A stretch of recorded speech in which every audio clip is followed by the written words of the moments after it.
Frick Park is going to be fixed up when this is done to better than it was, hiking paths, new seating areas. This bridge was built initially in 1901. It was rebuilt in 1970. These guys behind me know that. None of them were here then, I don't think. But the fact of the matter is now it's a modern bridge of the 21st century with 4 lanes for vehicle traffic, a path for cyclists and pedestrians.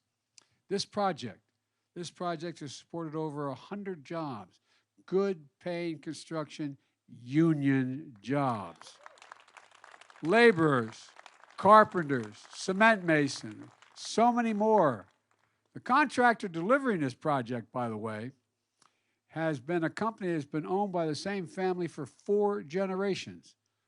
A union company since 1930s that built our roads and our bridges, building during the New Deal, during Eisenhower's interstate highway system, and now the bipartisan infrastructure law. But you know, this is one bridge also tells a broader story.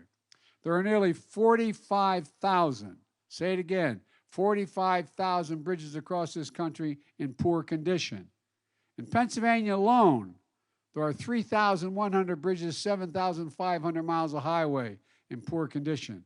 And as I was talking to your person, Gov, also, we're going to get the railroad going too. I'm a rail guy. Anyway, Pittsburgh's a city of bridges, but too many of them are in poor condition, like this bridge behind me before it collapsed. With the bipartisan infrastructure law, we're doing something about it. This is just one of 2,400 bridges across the country that are being repaired just this year because of this law. For example, the Allegheny County work's underway to repair the bridges of the Boulevard of the Allies. Not just bridges, though. Just outside of Pittsburgh, we're investing $850 million to replace and expand a 100-year-old Montgomery Loxton Dam that's critical to the nation's economy. And I mean, we're investing, that investment is going to increase the capacity of this system, the locks, over 50% at a critical choke point in the river. That means we're going to be able to move an additional 14,000 barges every year, saving the equivalent of having to have 1 million hauls on tractor trailers to get the same material to where it has to go. These savings are going to allow the locks to be more efficient and move 10 billion tons of goods like coal, petroleum, and steel.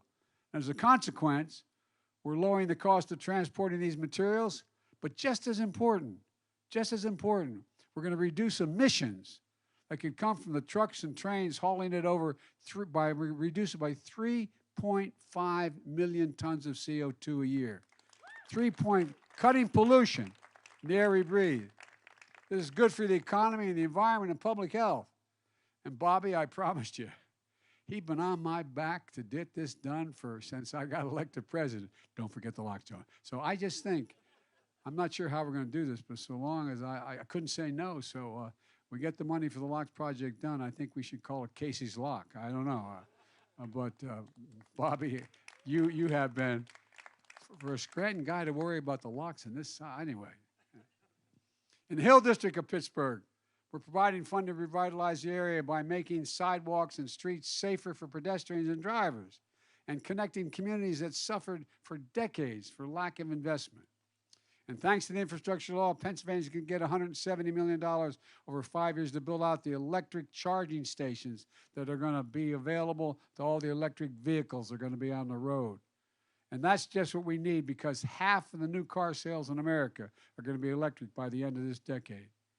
My administration has recently approved Pennsylvania's plan, so the funds are available now so the IABW can start constructing these facilities.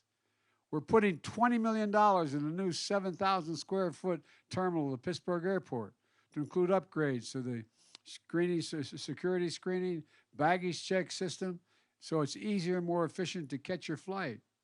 No one knows better than the people of Pittsburgh that there are thousands of uncapped orphan wells, oil and gas wells, spewing methane into the air. These abandoned mines scattered throughout this area. It's a legacy left behind by the mining, oil and gas companies.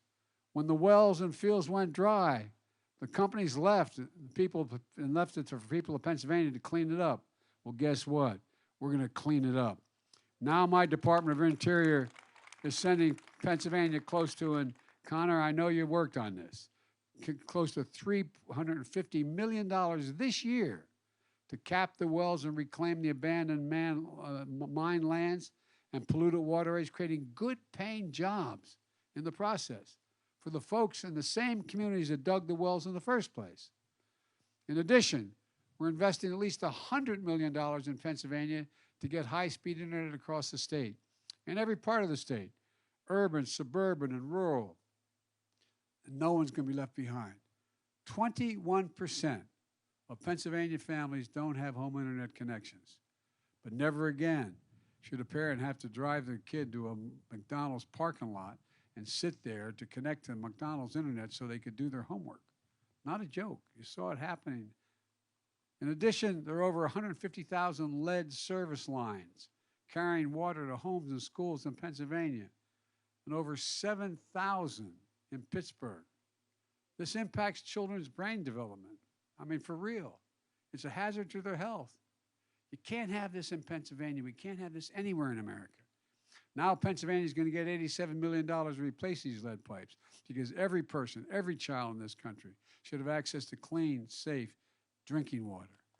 And by the way, these projects are going to create good-paying, mostly union jobs. That's because I made sure the overwhelming majority of the funds in this infrastructure law are subject to Davis-Bacon prevailing wage requirements.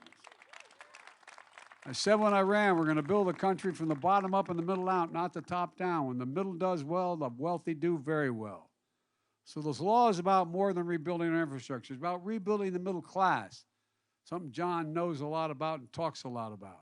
And let me tell you, I'm a proud Delawarean, but Pennsylvania is my native state. It's in my heart. I can't tell you how much it means to me to be part of rebuilding this beautiful state. My grandfather, Finney from Scranton, would really be proud of me right now. No, I'm not joking, he would. By the way, he's an All-American football player, John, in Santa Clara.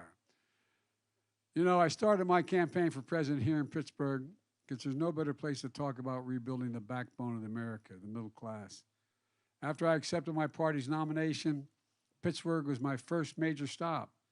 It's here that I laid out my vision for building a better America with better pay and dignity for working people, people who built this country. My dad used to say everybody should be treated with dignity no matter where they're from. Because here's what I know. For most of the last century, we led the world by a significant margin because we invested in our people, we invested in ourselves, we invested in our land. But along the way, we stopped doing that. But not anymore. We're back on track. When you see these projects in your neighborhoods, the cranes going up, shovels in the ground, I want you to feel the way I feel. Pride in what we can do when we work together. And that's what I mean when I say we're building a better America. And folks, let's get something straight. We managed to get some Republicans to vote for this, 13 in the House and 19 in the Senate. And I'm truly grateful for them. I mean it sincerely. But a whole lot more voted against it, but are taking credit for it now. You know, you may have seen the news report on CNN describing Republicans who voted the infrastructure law after attacking me and Democrats for passing what they called socialism. Socialism. Well, now they're quietly and privately sending me letters. Not a joke. My administration asked for money. Asked for that money, talking about how important the projects in their district are and for America. I've got to say, I was surprised to see there's so many socialists in the Republican caucus. But look, and I mean this sincerely, even if they voted against it, I promised when I ran I'd be a president for all the American people, everyone. We're building a better America together, even in districts or Congress who voted against this. They're going to get the money. And one last thing. This is all being done without raising anyone's taxes a penny if you made less than $400 grand. And we did it while cutting the deficit in half this year, in half. Let me close with this. It's been a rough 4 or 5 years in this country. For a lot of families, it's still kind of tough. But there are bright spots where America is reasserting itself, like here, where the best workers in the world are hard at work building a future, a better future for everybody. we're proving our best days are ahead of us, not behind us.